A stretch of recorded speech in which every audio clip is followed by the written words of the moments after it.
Chelsea a renvoyé Liam Rosenor, après seulement 106 jours à la tête du club, ce qui en fait le 5e entraîneur permanent à perdre son poste depuis que Todd Boehly a acheté le club en 2022. Des légendes du club comme John Terry, Marcel Desailly et Didier Drogba observent cette débâcle depuis près de 4 ans maintenant. Et leurs critiques envers la direction ne font que s'intensifier. Chelsea est passé de champion de la Ligue des Champions au pire résultat depuis 1912. Cette trajectoire a fait la une de tout le football mondial. Et les hommes qui ont construit l'héritage de ce club ne restent pas silencieux. Rosenor est donc parti. Le vestiaire est en chaos. Et les légendes qui ont fait de Stamford Bridge une forteresse ciblent désormais directement l'homme qui signe les chèques. Commençons par le début. Un mardi soir fin avril 2026, Chelsea s'est rendu au stade Amex pour affronter Brighton et Hove Albion. L'équipe était déjà en plein déclin inimaginable. 4 défaites consécutives en Premier League sans marquer un seul but. La dernière fois que Chelsea avait connu une telle disette remontait à 1998. Liam Rosenor, nommé seulement en janvier, subissait une pression énorme de toutes parts. Les fans, les médias et en coulisses, même ses propres joueurs. L'atmosphère au stade de Brighton avait quelque chose d'étrange. Les supporters de Chelsea avaient déjà organisé une protestation contre la direction de Blue Co avant la défaite à domicile contre Manchester United le week-end précédent. Cette protestation avait été organisée par un groupe de supporters appelé Notar Project CFC et le message avait été entendu par tous, sauf apparemment par les gens en salle de direction. Les supporters n'étaient pas simplement frustrés par une mauvaise série de résultats.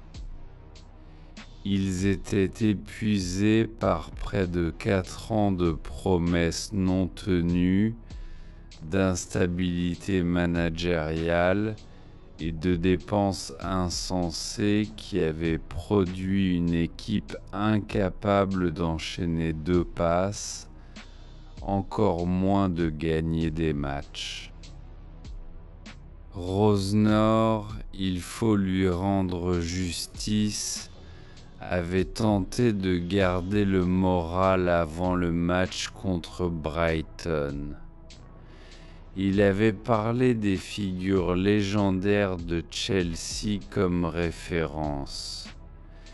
Il avait invoqué les noms de John Terry, Frank Lampard et Didier Drogba, les appelant des grandes personnalités qui se battaient pour le maillot et exhortant son effectif actuel à suivre cet exemple. Mais ce qui s'est passé ce soir-là à la Mex a été l'exact opposé de tout ce que ces noms représentaient. Brighton a déchiré Chelsea en pièces. Ferran Kadıoğlu a ouvert le score dès la 3e minute après que Chelsea ait échoué à dégager un corner de Pascal Gross. Le but était le condensé de tout ce qui avait mal tourné sous Rosenor. Défense lente, absence totale d'urgence. Il a fallu à peine quelques secondes après le coup d'envoi pour que le sort de Chelsea soit scellé, alors que Karl Mitoma avait déjà forcé une bonne parade de Robert Sanchez dès l'ouverture du match. Jack Hinchelwood a ajouté un deuxième but après la pause et Danny Welbeck en a fait 3, confirmant ce qui était devenu douloureusement évident pour tous les spectateurs. Chelsea n'a enregistré aucun tir cadré en 90 minutes. Pas un seul. Une équipe assemblée à un coût dépassant le milliard de dollars n'a pas pu produire un seul effort qui aurait inquiété le gardien de Brighton. Le résultat final était 3-0, mais Brighton avait dominé de manière si complète qu'ils auraient pu doubler ce score. Avec cette défaite, Chelsea avait maintenant perdu 5 matchs consécutifs de Premier League sans marquer. Cela n'était pas arrivé à ce club depuis 1912, l'année où le Titanic a coulé. Le symbolisme n'a échappé à personne. Chelsea, autrefois la fierté du football anglais, coulait avec la même vitesse et un sentiment d'impuissance comparable. Rosenor a été la cible d'injures en X, à partir de l'extrémité éloignée frustrée au cours de la deuxième mi-temps. Ce n'étaient pas des plaintes occasionnelles de quelques voix mécontentes. C'étaient des expressions furieuses et synchronisées de rage provenant de supporters qui avaient traversé la côte sud pour regarder leur club être humilié. Les légers applaudissements qui avaient accueilli le coup de sifflet final contre Manchester United le week-end précédent avaient maintenant été remplacés par quelque chose de bien plus hostile, bien plus pointu et bien plus personnel. Après le coup de sifflet final, une scène s'est déroulée qui a capturé l'atmosphère toxique dans toute sa crudité. Enzo Fernandez s'est tenu immobile devant le secteur des supporters de Chelsea pendant plus de 2 minutes, regardant sans but la section peu remplie tandis que les fans exprimaient leur fureur.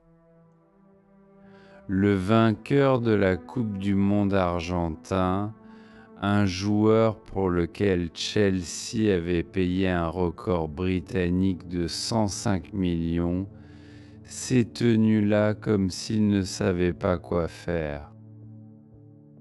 Personne sur ce terrain ne semblait savoir quoi faire. Rosner lui-même s'est présenté devant les caméras et a donné ce qui s'avérerait être sa dernière conférence de presse d'après-match en tant qu'entraîneur de Chelsea. Quand on lui a demandé si c'était sa pire performance depuis son arrivée à Chelsea, il a déclaré : « C'était inacceptable dans tous les aspects du jeu. » Il a parlé des duels que Chelsea avait perdus, des têtes qu'il n'avait pas pu remporter, des buts encaissés suite à des erreurs basiques. Et puis, il a dit quelque chose qui aurait des conséquences bien au-delà de cette salle de presse. Je continue à sortir et à défendre les joueurs. C'était indéfendable. Cette performance ce soir. Ces mots indéfendables ont pesé lourd sur Stamford Bridge. Jusqu'à ce moment, Rosenor avait fait un point d'honneur de défendre ses joueurs à chaque conférence de presse. Il s'était positionné comme leur protecteur, leur allié, l'homme qui les protégerait du regard scrutateur du monde extérieur. Mais à Brighton, il a complètement rompu ce schéma.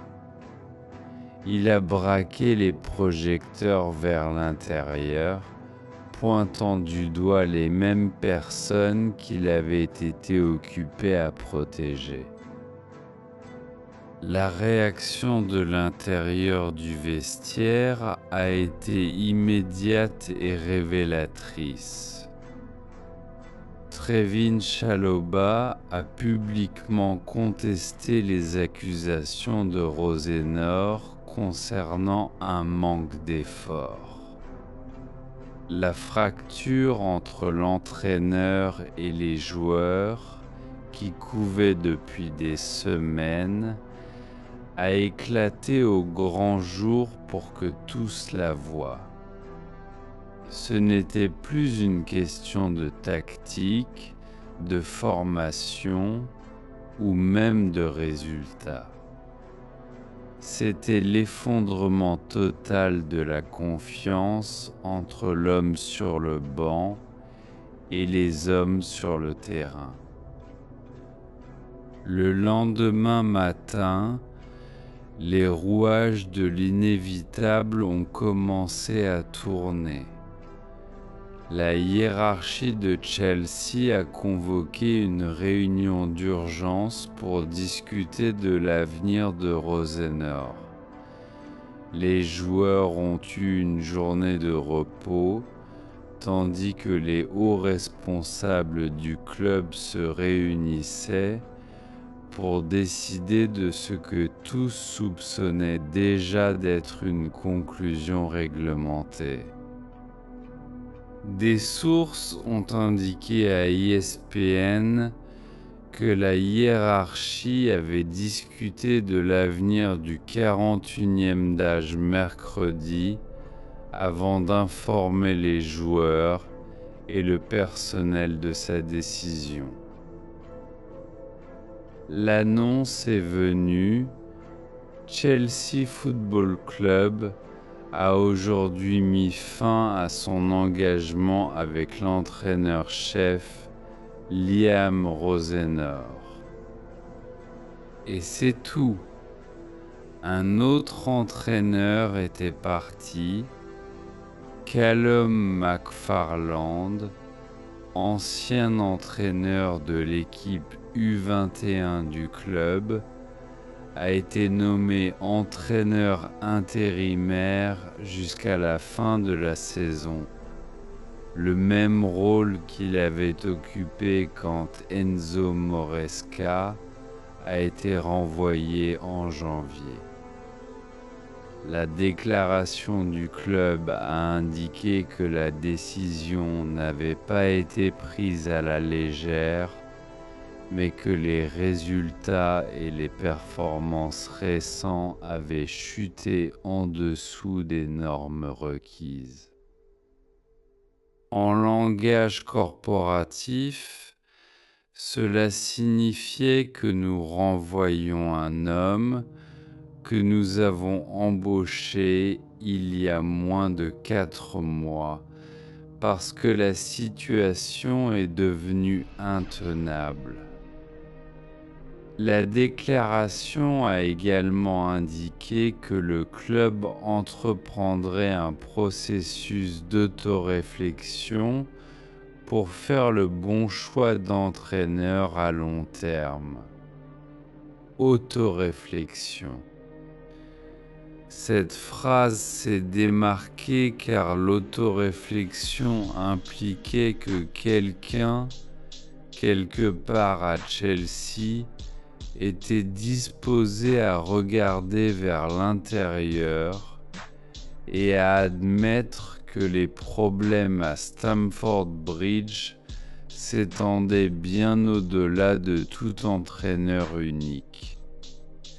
Et c'est précisément le message que les légendes de ce club crient dans le vide depuis près de 4 ans.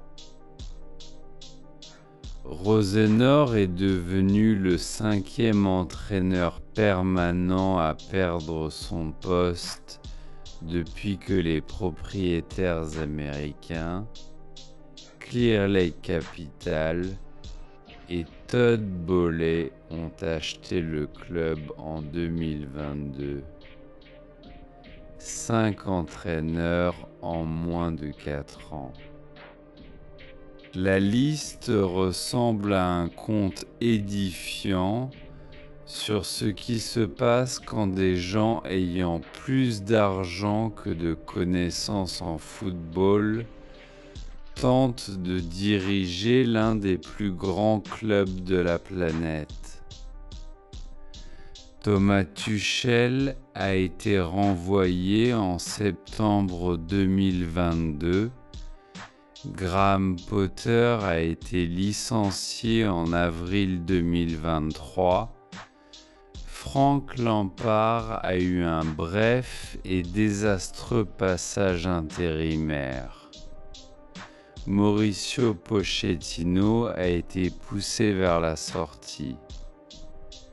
Enzo Maresca a été renvoyé le jour de l'an 2026. Et maintenant Rosenor renvoyé en avril 2026. Chaque départ racontait une version de la même histoire. Et chacun a été accueilli par la même réaction de la part des personnes qui avaient construit l'ère dorée de Chelsea. Mais cette fois, avec le renvoi de Rosenor, la réaction de ces légendes portait quelque chose de différent. Il y avait une finalité à leurs paroles, une exhaustion mêlée à une fureur froide qui suggérait qu'ils étaient allés au-delà du désaccord poli avec la direction. Parce que quand John Terry parle, quand Marcel Desailly parle, quand Didier Drogba parle, quand Frank Lampard parle, ce ne sont pas des voix aléatoires. Ce sont les voix d'hommes qui se sont battus pour chaque centimètre de Stamford Bridge, qui ont saigné pour l'insigne, qui ont transformé un club riche en dynastie. Et quand ces hommes collectivement livrent un message à un propriétaire, le monde du football fait attention. Mais pour comprendre pourquoi les légendes sont si furieuses, vous devez comprendre le voyage qui a mené Chelsea à ce point le plus bas. Vous devez comprendre l'ampleur complète de la destruction que Todd Boehly et son consortium Blue Co ont infligée à ce club de football. Et cette histoire ne commence pas par Rosenor, ni même par Moresca, mais par une décision prise en septembre 2022 qui a déclenché toute la catastrophe. La décision de renvoyer Thomas Tuchel. C'est là que nous devons reprendre le fil, car tout ce qui a suivi, chaque nomination ratée, chaque milliard gaspillé, chaque humiliation sur le terrain remonte directement à cet unique acte imprudent de vandalisme managérial. Todd Boehly est arrivé comme le sauveur blanc de Chelsea en mai 2022. Le magnate américain ainsi que Bedad Eghbali de Clear Lake Capital a acheté le club à Roman Abramovich au lendemain des sanctions imposées à l'oligarque russe. Le prix était d'1 milliard et les nouveaux propriétaires sont arrivés avec de grandes visions, des déclarations audacieuses et une conviction inébranlable que les modèles commerciaux du sport américain pourraient être transplantés sur le sol du football anglais et prospérer. Les premières apparitions publiques de Boehly n'ont pas inspiré confiance au public anglais versé en football. Sa suggestion que la Premier League pourrait apprendre une leçon des sports américains et son appel pour un match All-Star Nord contre Sud ont été accueillis par le ridicule généralisé. C'étaient les idées d'un homme qui avait bâti sa réputation dans la ligue majeure de baseball avec les Dodgers de Los Angeles, un sport où les franchises opèrent sous des plafonds salariaux, un partage des revenus et des repêchages, un écosystème fondamentalement différent du football européen. Mais Boehly a continué de l'avant, convaincu que sa façon était la bonne façon. Le premier vrai choc est arrivé à peine 4 mois après la prise en charge de Boehly. Thomas Tuchel, l'homme qui avait remporté la Ligue des Champions pour Chelsea en 2021, son premier grand acte en tant qu'entraîneur, et venait de terminer une campagne complète où Chelsea a terminé 3e, atteint la finale de la FA Cup et les quarts de finale de la Ligue des Champions a été renvoyé.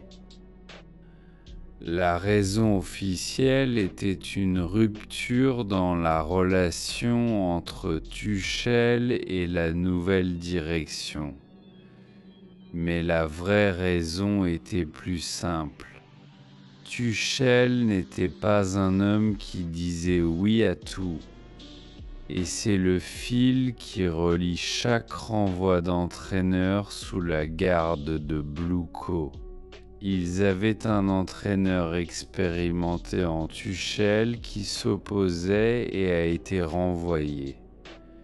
Ils ont embauché un jeune loup en Graham Potter qui n'a pas pu le supporter et a été renvoyé.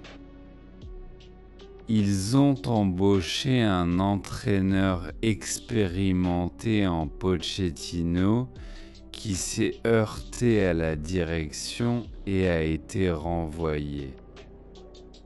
Le schéma était évident. Le cycle déprimant et prévisible.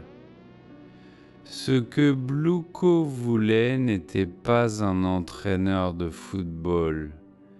Ce qu'il voulait était un pantin du football.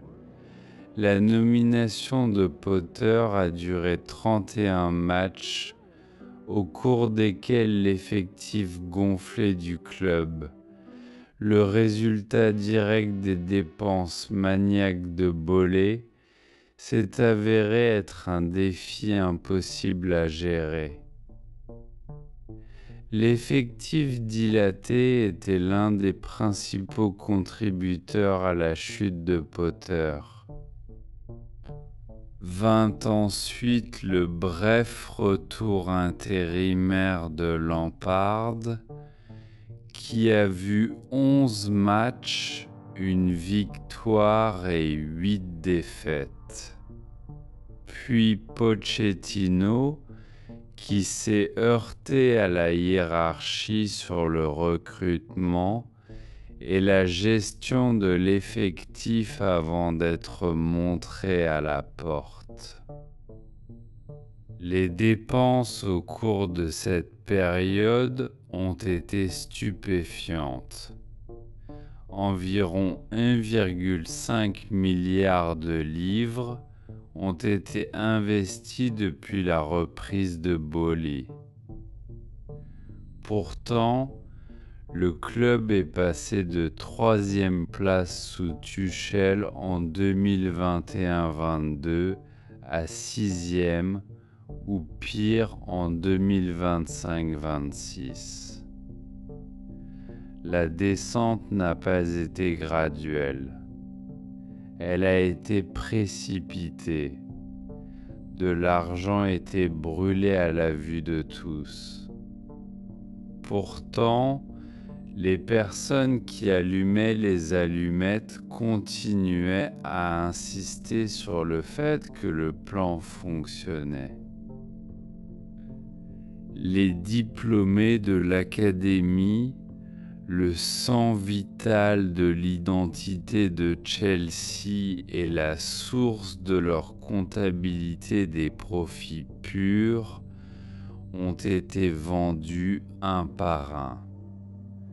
Mason Mount, Ruben Loftus-Cheek, Ethan Ampadu, Callum Hudson-Odoi, Lewis Hall, Billy Gilmour, Ian Madsen, Conor Gallagher, Omari Hutchinson, Bashir Humphreys, Alfie Gilchrist, Armando Broja et Trevin Chalobah ont tous été vendus ou mis à disposition.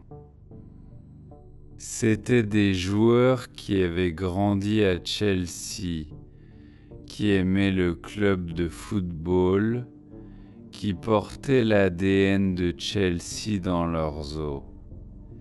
Ils ont été remplacés par un flot incessant d'acquisitions coûteuses, dont beaucoup ont été signés moins pour leur pertinence au football et plus pour leur potentiel de revente. L'effectif s'est gonflé à des proportions absurdes avec Enzo Moresca, déclarant plus tard avec célérité qu'il ne travaillait pas avec 42 joueurs, mais plutôt avec 21 joueurs, tandis que les autres 15 à 20 joueurs s'entraînaient à part. C'était une admission extraordinaire exposée en public pour que tous la voient, et elle résumait la folie de toute l'opération. Et pourtant, malgré tout le chaos, Maresca a réussi à accomplir quelque chose à Chelsea. Il a remporté le titre de la Conference League. Il a mené Chelsea à la victoire de la Coupe du Monde des clubs l'été dernier. Il avait l'équipe qui fonctionnait, sinon parfaitement, du moins de manière compétente. Les joueurs se sont améliorés sous sa direction. Il y avait de la structure. Il y avait une identité. Il y avait pour la première fois de l'air bolé, un sentiment que quelque chose pourrait réellement prendre forme. Puis le jour de l'an 2026, Chelsea a renvoyé Enzo Maresca. La décision a choqué le monde du football. Le copropriétaire de Blueco, Beda Degbali, a plus tard admis que c'était un changement qu'il ne voulait pas faire et a reconnu que cela avait eu un impact plutôt négatif sur la saison. Des rapports suggéraient que Manchester City avait été en pourparlers avec Maresca au sujet d'un éventuel transfert et que Blueco avait paniqué. Plutôt que de reconnaître que l'intérêt de City confirmait qu'ils avaient un entraîneur de haut niveau sur les mains, ils l'ont lu comme une déloyauté et ont appuyé sur la détente. Le timing était en cours de saison avec la Ligue des Champions encore vivante, l'équipe dans le top 5, avec des joueurs qui avaient adhéré au système de Maresca. Tout cela a été jeté dans le feu parce que les propriétaires ne pouvaient pas tolérer un entraîneur qui avait son propre esprit. Les prétendus pourparlers avec Manchester City auraient dû confirmer que Chelsea avait remporté un succès plutôt que de servir de preuve du manque d'engagement de Maresca envers la cause. Il y avait beaucoup de joueurs qui ont été très tristes de voir partir Maresca. Ce n'était pas un vestiaire qui voulait du changement. C'était un vestiaire qui avait, pour la première fois en années, trouvé la stabilité et la direction. Et juste comme ça, on le leur a arraché. Dans ce baril de poudre a marché Liam Rosenor, un 41e qui avait entraîné Derby County, Walsall City et Strasbourg.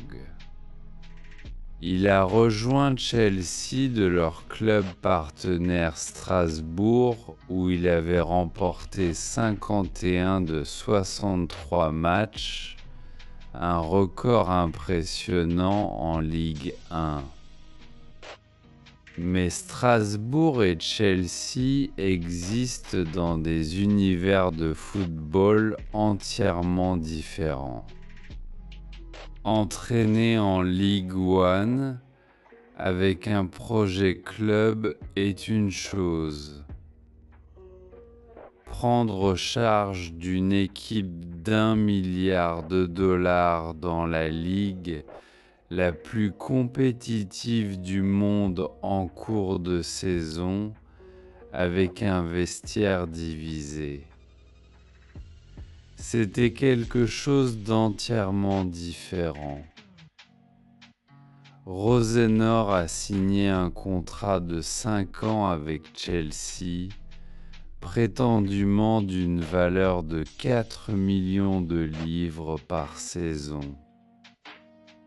Cette longueur de contrat seule a soulevé des sourcils dans tout le paysage du football. Un entraîneur sans expérience préalable au plus haut niveau du football anglais reçut un accord qui s'étendait au-delà d'une demi-décennie. C'était soit une déclaration profonde de confiance, soit un pari profondément imprudent, et comme les événements le prouveraient, c'était ce dernier. Les premiers signes étaient en réalité encourageants. Chelsea a remporté 8 de ses 11 premiers matchs sous Rosenor, mais il y avait un hic caché dans ces résultats. Rosenor lui-même l'a reconnu. C'est une équipe qui a remporté la Coupe du Monde des clubs. C'était il y a 5 mois. C'est une équipe qui a remporté la Conference League l'année dernière. Ils ont été bien entraînés. En d'autres termes, les premiers résultats n'étaient pas son fait. Ils étaient l'effet résiduel de l'entraînement de Maresca. Le problème était que plus le temps que Rosenor passait avec les joueurs sur le terrain d'entraînement, plus Chelsea semblait se détériorer. Sa préférence pour un système de pressing agressif en marquage personnel était l'exact opposé de l'approche plus structurée de Maresca. Et au fur et à mesure qu'il imposait progressivement ses propres idées, les roues ont commencé à s'envoler avec une vitesse terrifiante. Le tournant s'est produit en Ligue des Champions, où Chelsea a subi une défaite embarrassante de 8-2 au total contre le Paris Saint-Germain. Ce résultat a mis à nu la naïveté tactique au cœur de l'approche de Rosenor. À partir de ce moment, la saison de Chelsea est entrée dans une spirale mortelle. Des défaites contre Newcastle, Everton, Manchester City et Manchester United ont suivi rapidement. Chelsea a joué 4 matchs consécutifs de Premier League sans marquer, la première fois depuis 1998. Et puis est venu le massacre de Brighton, qui a prolongé cette course à 5 matchs et repoussé le record à 1912. Mais les problèmes allaient bien au-delà des seuls résultats. Quelque chose se pourrissait à l'intérieur du vestiaire, et cela avait commencé à déborder en public d'une manière qui embarrassait tout le monde associé au club de football. La pause internationale de mars est devenue le catalyseur d'une révolte ouverte.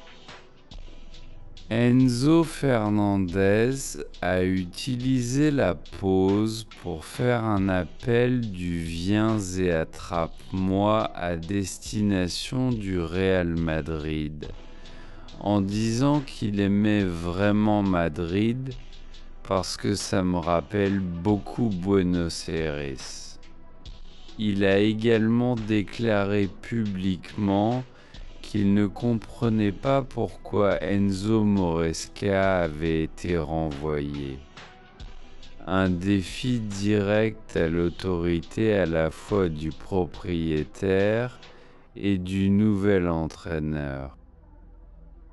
Marc Cucurella a suivi, mettant publiquement en question la décision de renvoyer Moresca, tandis qu'il était en Espagne et admettait qu'une offre de Barcelone serait difficile à refuser.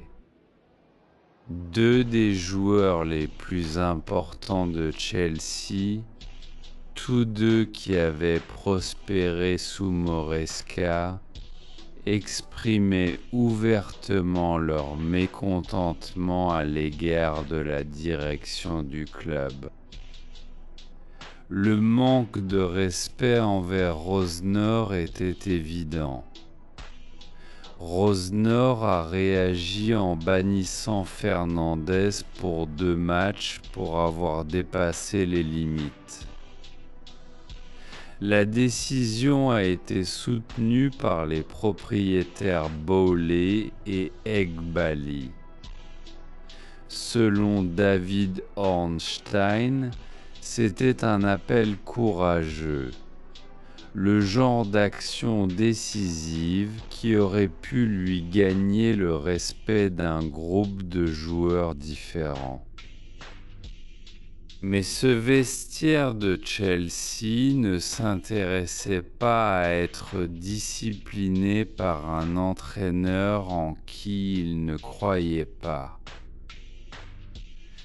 Des rapports de l'Athletic affirmaient que les joueurs seniors décrivaient Rosenor comme un type gentil qui avait créé un environnement agréable, le damnait avec des éloges mitigés, tout en disant en privé qu'il manquait de l'aura de Moresca ou de Pochettino. Sans Fernandez, sans Cole Palmer, sans Noni Madueke, sans Reece James, sans Pedro, tous absents en raison de blessures ou de suspensions. Chelsea a avancé dans sa dernière série de matchs avec une équipe qui n'avait pas de leader, pas d'identité et pas de confiance. La défaite 3-0 contre Manchester City a été suivie de la perte 1-0 contre Manchester United et puis l'humiliation 3-0 à Brighton. Cette défaite en 8 matchs, toutes compétitions confondues. Une seule victoire en 9 matchs de ligue. Et à travers tout cela, Todd Bowley regardait. Blueco regardait alors que leur expérience de 1,5 milliard de livres brûlait en temps réel. Mais les gens qui n'étaient pas contents de simplement regarder, les gens qui ne pouvaient pas rester silencieux, tandis que le club qu'ils ont construit était démoli. C'étaient les légendes, les hommes qui avaient rendu Chelsea grande. John Terry a été le premier à faire entendre sa voix, même avant le renvoi de Rosenor. Retour quand la nomination a été annoncée pour la première fois en janvier, l'ancien capitaine a livré un message pointu à la direction. S'exprimant sur sa page TikTok, Terry a dit « J'aimerais lui souhaiter tout le meilleur. Vous avez l'occasion d'entrer dans le bâtiment. Les joueurs, tout le monde va regarder d'une perspective football. Il s'agit de résultats. » À la surface, ces paroles semblaient encourageantes, mais le vrai message était dans ce que Terry a dit ensuite. La fenêtre de transfert de janvier arrive. Espérons que le conseil d'administration et les propriétaires vont le soutenir et lui donner un peu d'argent pour aller sur le marché des transferts et amener certains joueurs.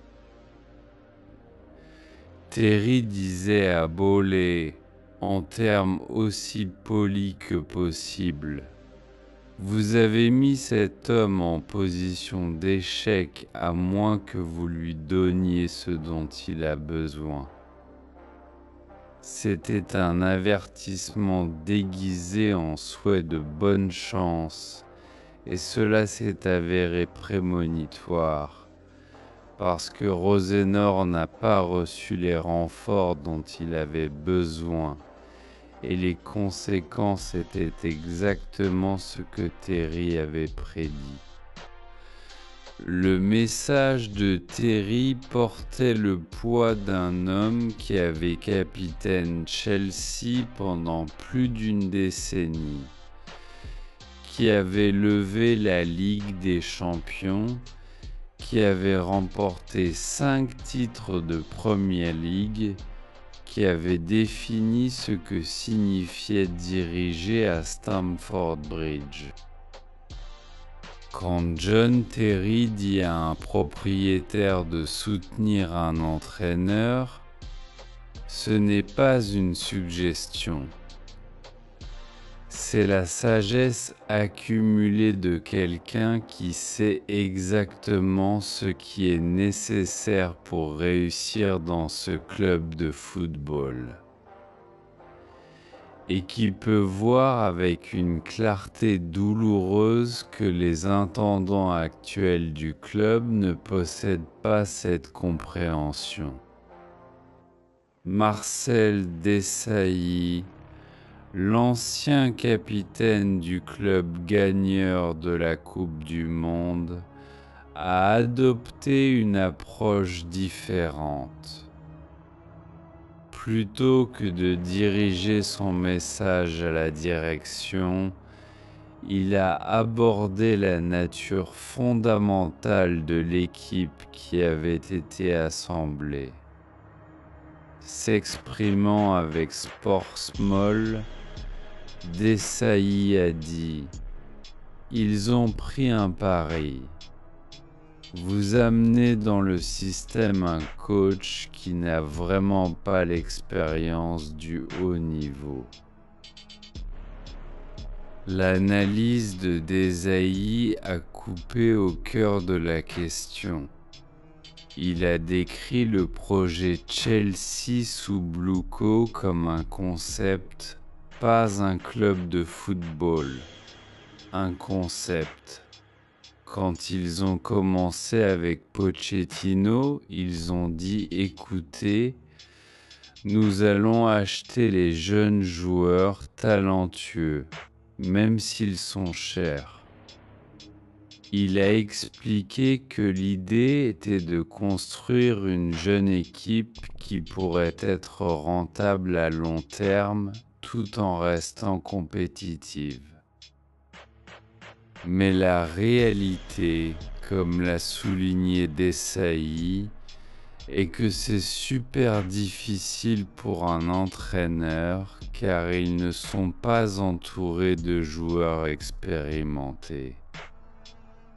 Desailly croyait initialement que Rosenor était le bon homme pour l'équipe actuelle et a exhorté le club à le soutenir avec des signatures dans 3 postes clés: un attaquant, un défenseur et un gardien. Il identifiait les mêmes insuffisances structurelles que chaque observateur pouvait voir, les mêmes lacunes qui avaient été présentes pendant des années. Mais la direction, consommée par son modèle basé sur les données et son cadre multiclub, n'écoutait pas. Ils n'ont jamais écouté. Les paroles de Didier Drogba portaient peut-être le poids émotionnel le plus lourd de tous. Le plus grand buteur de l'histoire de Chelsea, l'homme qui a livré au club son premier titre de Ligue des Champions avec ce penalty à Munich, avait regardé le déclin avec une douleur visible. Drogba a dit à Canal+ au cours des premières années du règne de Bollé: je connaissais ce club avec une certaine classe à l'époque d'Abramovich, mais aujourd'hui je le trouve manquant. Ces paroles, prononcées avec l'autorité tranquille d'un homme qui avait tout donné au club, avaient la force d'un coup de marteau. C'est très difficile pour moi de voir comment ils se sont débarrassés de certaines personnes. Ils devraient revenir aux principes et valeurs qu'ils avaient. Je ne reconnais plus mon club, a ajouté Drogba. Cette dernière phrase, je ne reconnais plus mon club, est un verdict aussi dévastateur que toute légende pourrait livrer. Drogba ne parlait pas de système tactique ou de totaux de points. Il parlait de l'âme du Chelsea Football Club, l'identité qui avait été forgée par des années de lutte, de victoire et de construction de quelque chose d'extraordinaire ensemble.